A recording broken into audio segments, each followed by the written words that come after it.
depois a gente Ok. passa. Já encontrou? Não, não, não, não encontrei, vou procurar. Ah, e hoje nós vamos falar sobre fé, sobre a luz da consciência orixá. Então, só para ambientar, o orixá, dentro da religião de Umbanda, a gente não vê como divindade, a gente vê como uma qualidade de Deus manifestada. E ela pode ser tanto manifestada no reino mineral, quanto no vegetal, quanto no animal e no hominal.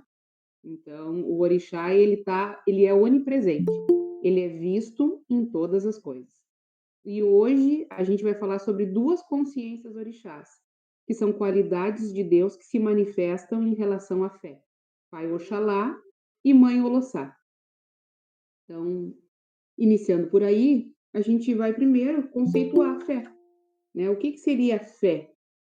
Fé seria acreditar em algo. A fé está muito atrelada também à religião. Então, a religião já vem lá do latim de religare, que é encontrar Deus em todas as coisas. Então, é o próprio conceito da onipresença. A gente encontra Deus em todas as coisas e a gente se religa com algo divino. Os gregos já dizem que o que não é sacralizado é banalizado. Então, não existe meio termo. Ou tu está no mundo ali dos homens, se manifestando pelos instintos, ou tu estás imbuído com a divindade em ti e manifestando formas mais apreciáveis de viver, como a gente chama, né? Quando a gente age pelos instintos, a gente está em sobrevida, em sobrevivência, e quando a gente está sacralizado, a gente age muito mais pela consciência fraterna. Pai Olossá, Pai Olossá, Mãe Olossá e Pai Oxalá, eles são atribuídos a consciências da fé. Enquanto Mãe Olossá é a ausência de fé, ou uma fé marginalizada, com dogmas, Pai Oxalá é a presença de fé, ou estado elevado de existência. Os dois tratam a fé. Então, na natureza, como zonas geográficas, a gente vê Mãe Olossá como rio marginalizado, com margens, quando a gente está obstaculizado por uma fé que ela é limitante, com crenças limitantes, que me obstaculizam, que não me deixam ter fluência. E aí Mãe Olossá vem nessa configuração do rio, com as suas margens delimitando os seus efluentes, e quando ela encontra Pai Oxalá, que é quando ela encontra a abrangência, a linearidade e a horizontalidade. Pai Oxalá é a inclusão de tudo. Então a gente vai ver o paralelo entre os dois. Também falando sobre fé e religião, a gente fala muito sobre propósito, né? O que que nos traz como propósito de fé? Daí eu trouxe três exemplos para a gente poder se ambientalizar. Uma casa, qualquer pessoa com recurso, seja ela o recurso de adquirir o imóvel ou, né, o recurso financeiro que é imprescindível para a compra de algum bem, qualquer pessoa consegue comprar. Mas transformar aquela casa em um lar, a gente precisa ter um propósito. E aí está imbuído a fraternidade. Tem uma diferença, é distinto entre uma casa e um lar. Uma casa é uma construção, ela é física. Um lar, ele não é físico, ele é sutil, porque ali existem pessoas que comungam dos mesmos propósitos, que vivem em harmonia e têm fraternidade, num bom conceito de família. A gente sabe que família é kármica e que nem sempre ela vem com esse conceito, tá? Um outro exemplo é um sítio como o nosso. Eu adquiri aquele sítio, eu paguei por ele, mas só o nosso propósito em comunidade que transformou ele num santuário. E se eu vendesse o sítio, ele se transformaria novamente em uma propriedade, e não em algo representativo de fé, de comunhão, de fraternidade, de assistencialismo. Então, são os propósitos que a gente tem referente a todas essas criatividades. A fé é muito mais do que a gente consegue contextualizar a partir da nossa racionalidade.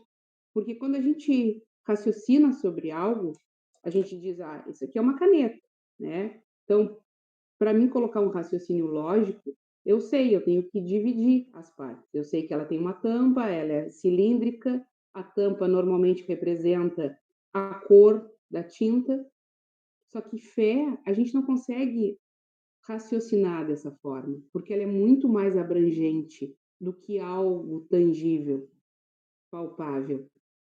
A fé, ela se manifesta de muitas formas. Um outro exemplo é um templo. Quem participou da corrente ainda quanto aqui no cassino, sabia que eu transformei a minha garagem num templo sagrado.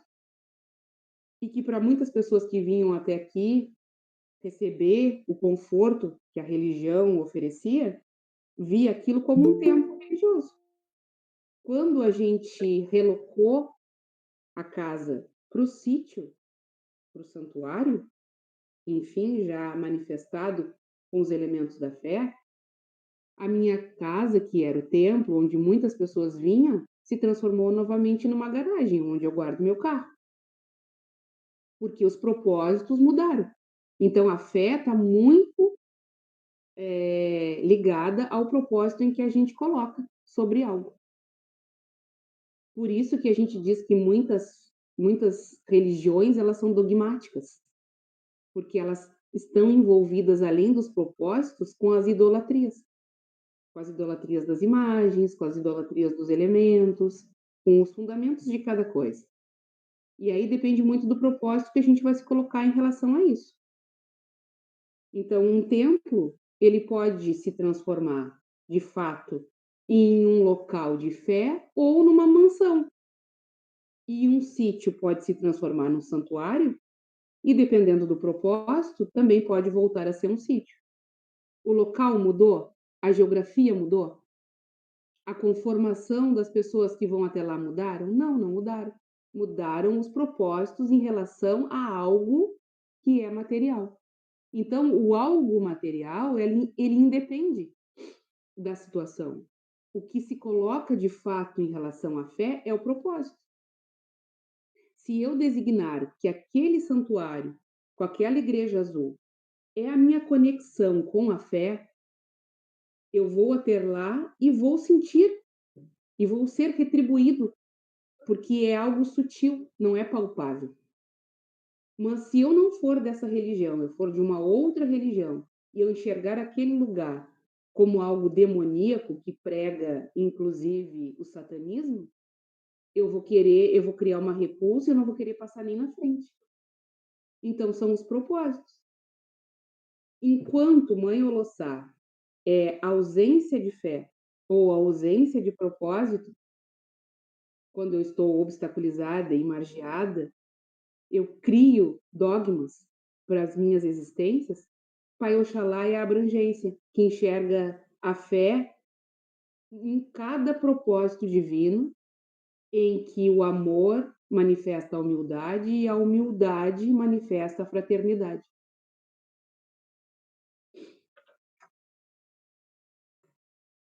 Então, Mãe Olossá, a gente encontra no Evangelho, na passagem que Jesus Cristo disse assim: Se alguém quiser me seguir, tome sua cruz e negue a si mesmo. Por quê? Por que ele quis dizer isso? Tome a sua cruz e negue a si mesmo. Porque existe também uma distinção de sentimentos entre Olossá e Oxalá, que é a ausência e a presença de fé. Quando a gente nega a si mesmo, Jesus nos disse para negarmos a nós mesmos, ele não estava pedindo que nós negássemos a nossa existência, muito menos os nossos propósitos. Ele estava pedindo que nós negássemos os nossos instintos, os nossos prazeres imediatos, aqueles prazeres que a gente quer muitas vezes terceirizar por conta de não ter esforço para poder adquirir o que de fato é para nossa existência. Então ele disse que pegue a sua cruz. O que é a nossa cruz? São os nossos problemas, são as nossas situações adversas que nos impedem, inclusive, de chegar no destino dos nossos propósitos.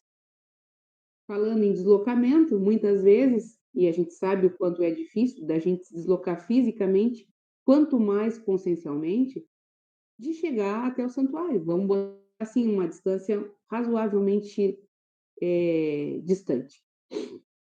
Então, é isso. Quando a gente coloca propósito e se dispõe a seguir adiante, a gente consegue vencer os nossos obstáculos. Foi isso que Cristo quis nos dizer. A gente não começa a delimitar as nossas situações. A gente consegue uma abrangência maior dentro, inclusive, das nossas limitações.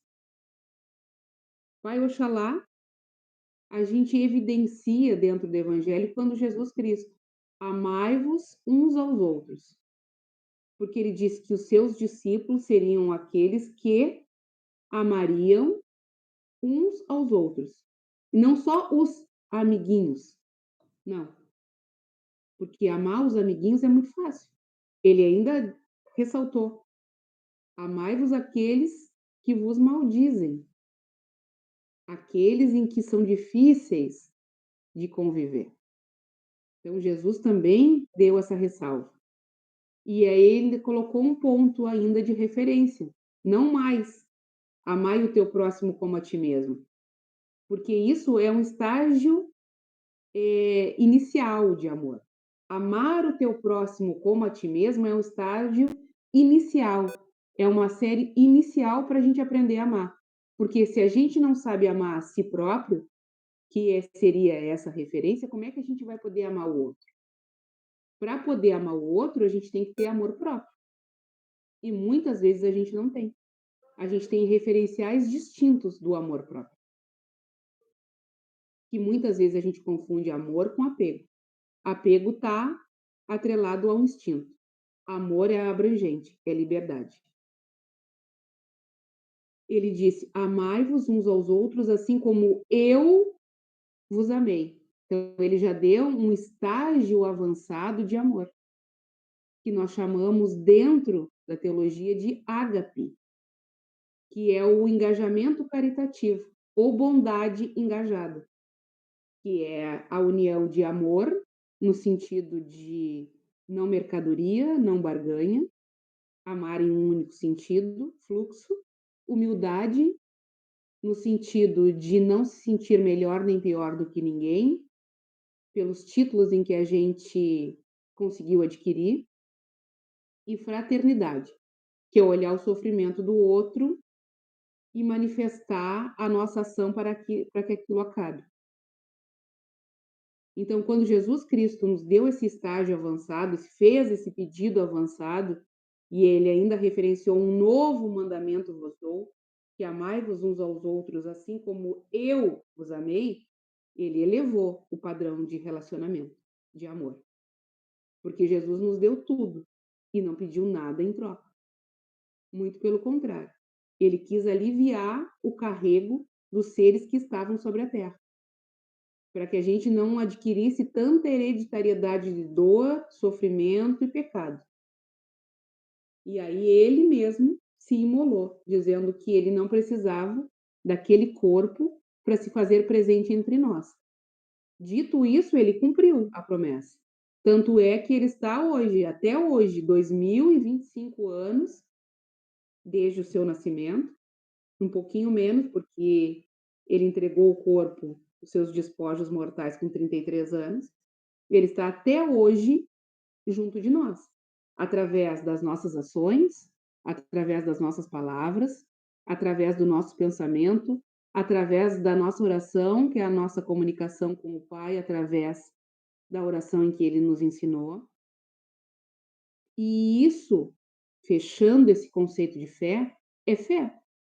Fé é propósito em um ideal divino, em um ideal de inclusão, inclusão de toda a criatividade dos seres que chegam até mim. E essa inclusão, ela cadencia para o amor engajado cadencia para a humildade e a humildade para a fraternidade, como eu expliquei. Quem ama, e ama num fluxo de não aprisionar ninguém nas suas criatividades, naturalmente se enxerga igual, semelhante, nem melhor nem pior, e por não se enxergar nem melhor nem pior, deixa de julgar o próximo. E enxerga que toda manifestação, seja ela qual for,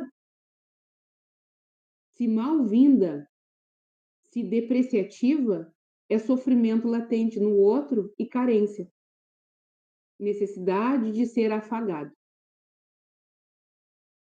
E isso, olhar para isso com clareza, é inteligência emocional, é ter um sentido elevado de fé, de existência, porque a gente enxerga o outro com uma clareza, algo a quem se deve ser ajudado. Dito isso, eu vou para o livro, onde claramente as palavras do Pai Benedito não deixam dúvidas. Quando ele fala assim: Mãe Olossá, a expressão divina que surge frente à ausência de fé, ou espiritualidade elevada, superior, formada pelo movimento de falta de esperança ou existência de sentido elevado de existência, gerando solidão, orgulho e desamor. O desamor é uma consciência de exclusão, exclusão do outro, sempre. E quando a gente exclui o outro, a gente também se exclui, porque a gente está ligado ao outro. Não existe essa separatividade que naturalmente os nossos corpos têm. Nós todos estamos juntos, passando pela mesma existência, sendo atentados e provados o tempo todo pelas nossas faltas. Porque a minha falta não é igual à falta do fulano, do Beltrano e do ciclano. Então, as minhas provas, consequentemente, também não serão as mesmas. Então, é esse tipo de exclusão, quando eu aponto a falha do outro como maior do que a minha, é que eu estou excluindo o outro da minha vida e me colocando num sentido de superioridade. E aí eu já começo a pecar pela ausência de fé, de acreditar em que toda e qualquer manifestação tem o poder de mudança a partir da própria vontade. O desamor faz surgir o orgulho, que é o inverso da humildade.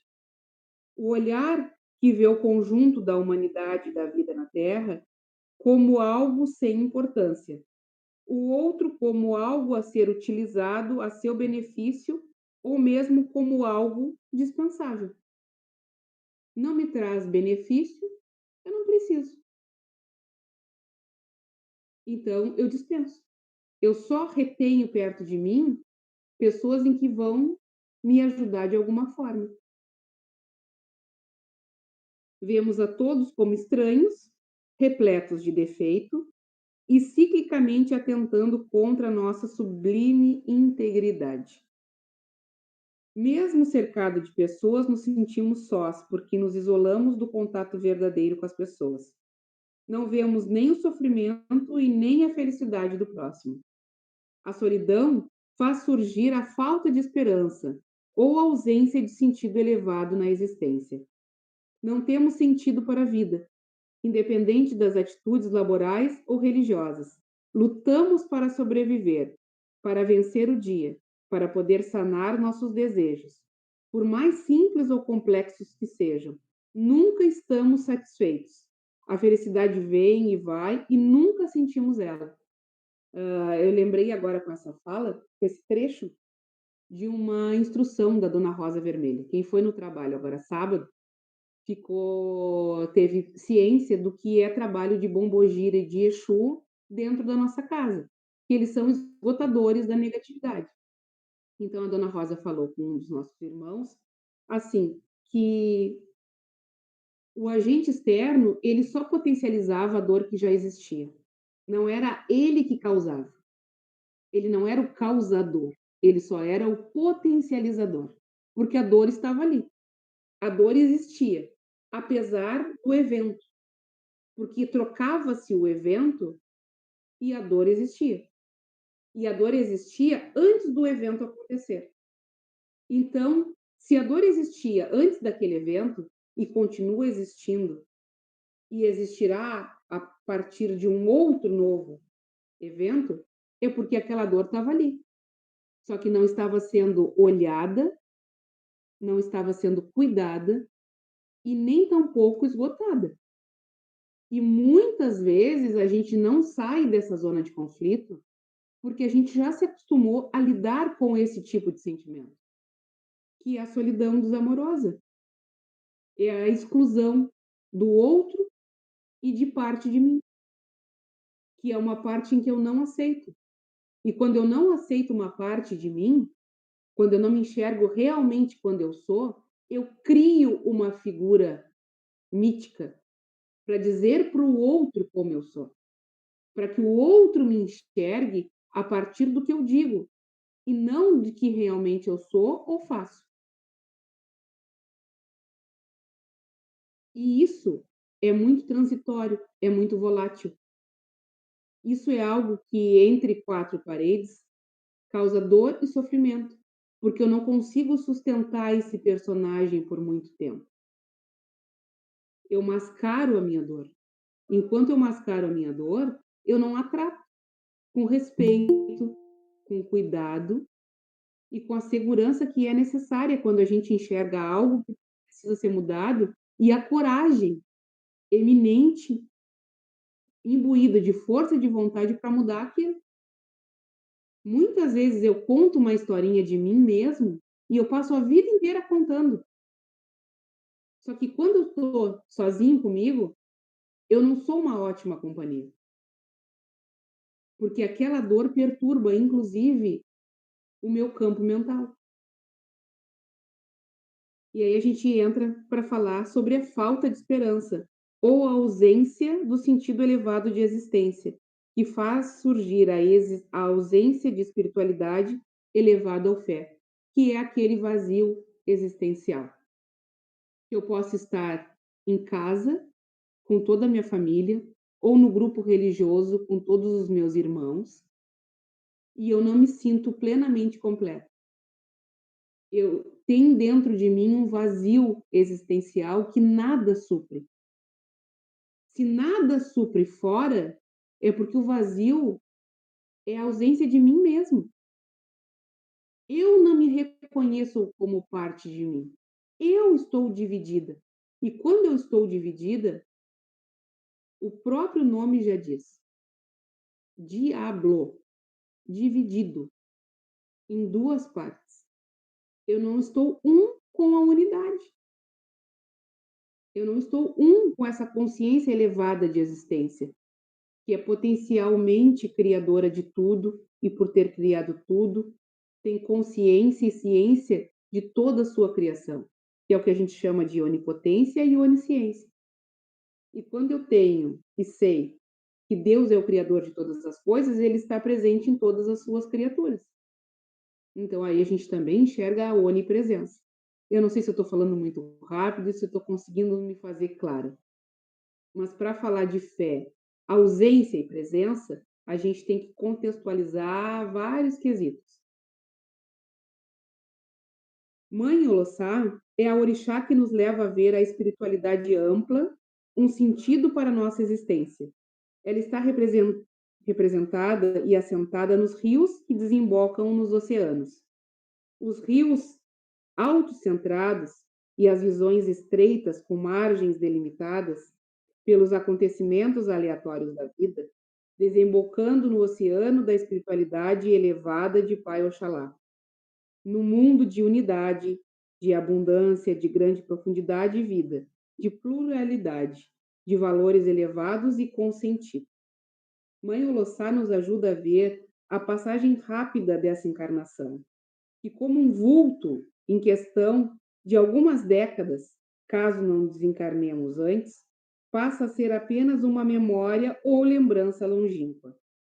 Apenas numa vida com sentido e altruísta conseguimos nos sentir úteis e com o verdadeiro sentido de sucesso, sendo nossas atitudes de amparo à comunidade e a nós mesmos o único movimento vivo e verdadeiro que retroalimentará e beneficiará a todos durante e após essa encarnação.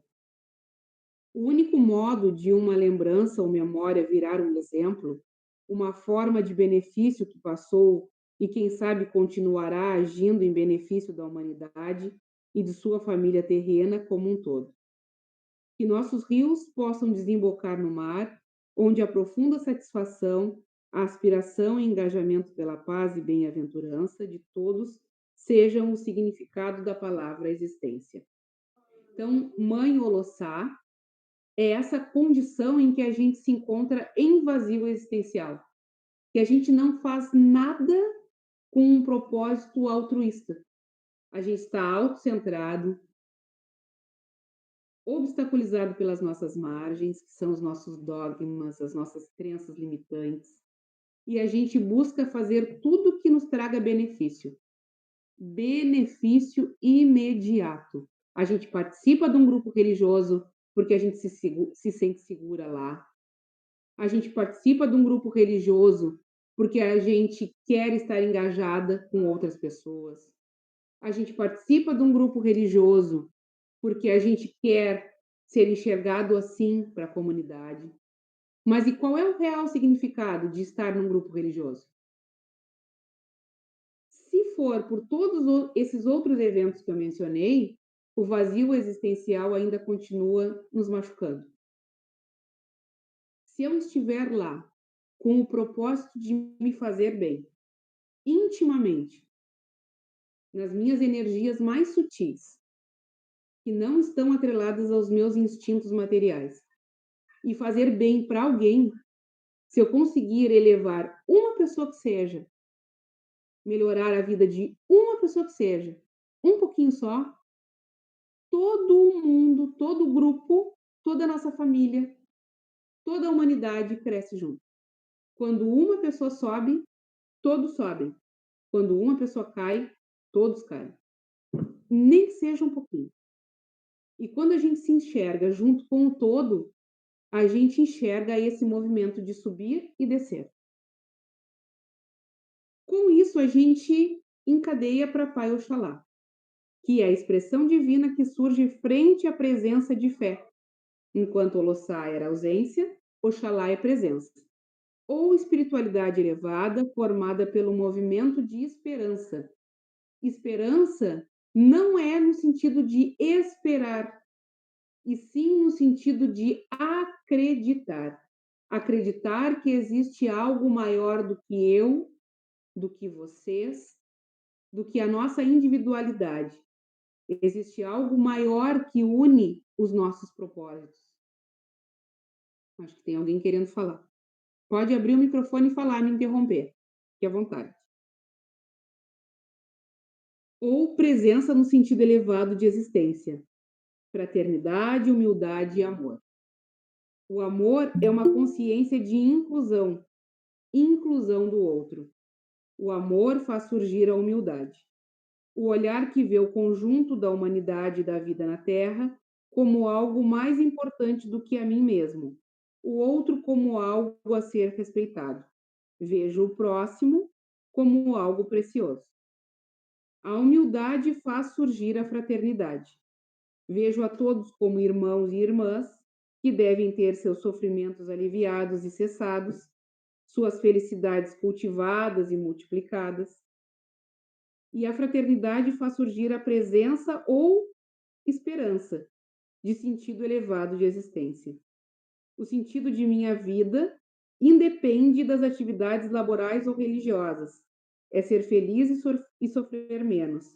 É relacionar-me com a sociedade para propiciar felicidade e amparar o sofrimento.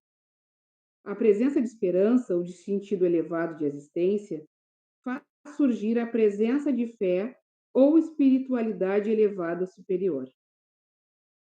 É a partir da aspiração salutar, advinda do amor, que a humildade, a fraternidade e a presença de sentido surgem, nos levando a manifestar qualidades positivas de forma natural, independente das condições do mundo. O que ele quis dizer isso, independente das condições do mundo? Porque eu estou acostumada a reagir. E quando eu reajo, eu estou atrelada aos meus instintos. E quando eu ajo, eu estou atrelada à minha inteligência. Eu penso e eu raciocino. E muitas vezes eu deixo de me manifestar com determinadas atitudes. Se alguém me bateu, eu sendo irracional, eu bato de volta. Se alguém me mordeu, eu mordo de volta. Lembra dos nossos bichinhos de casa? Se a gente machucar, eles não machucam de volta? Vai apertar a gata para ver se a gata não vai te morder. Se eu ajo com inteligência, eu vejo que nem sempre a gente precisa retribuir da mesma forma em que as coisas chegaram até nós. Eu posso agir com um sentido elevado de existência, ou, como a gente também chama, inteligência emocional para lidar com todo o evento externo que chega até mim.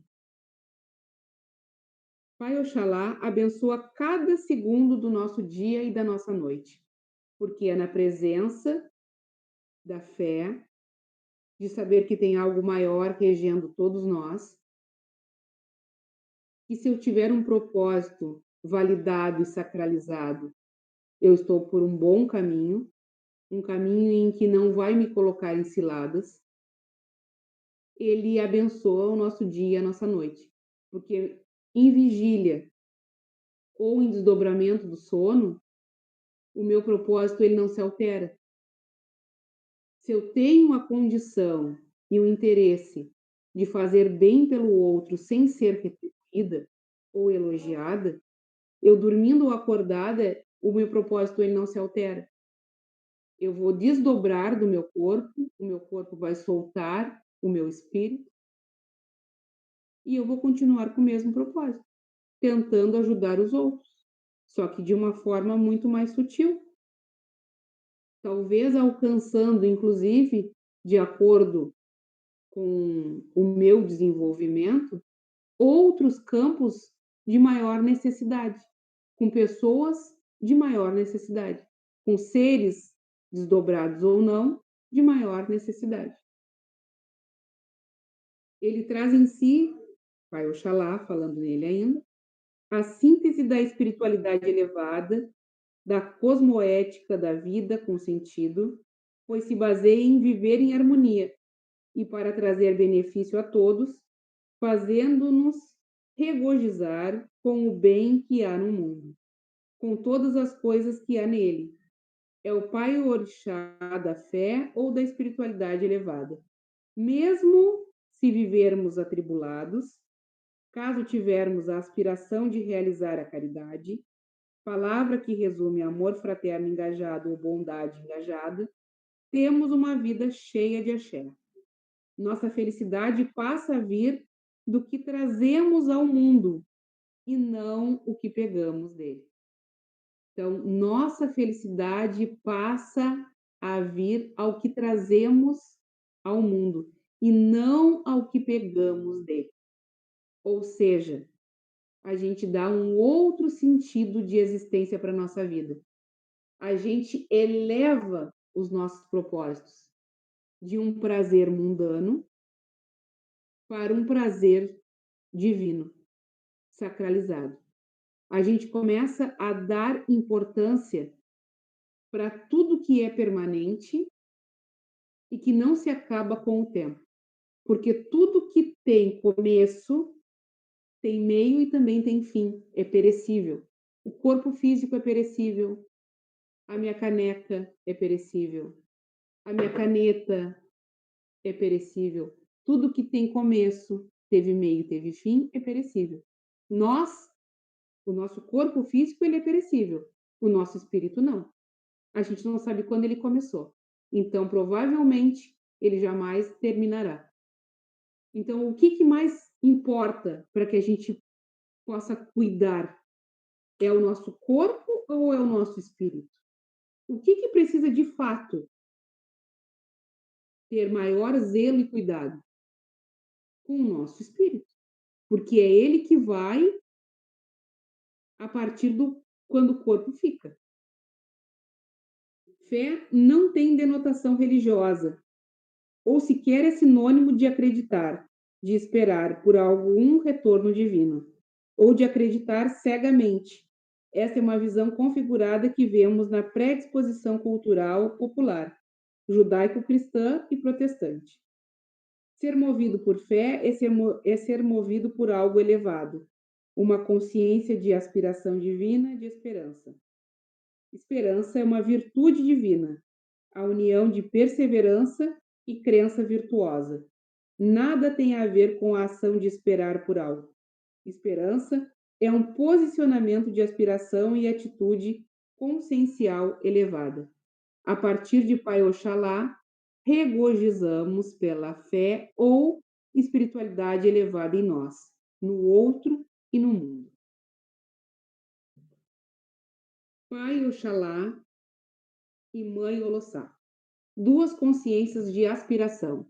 Aspiração, como sempre nós lembramos e repetimos, é o que a gente inclui do mundo.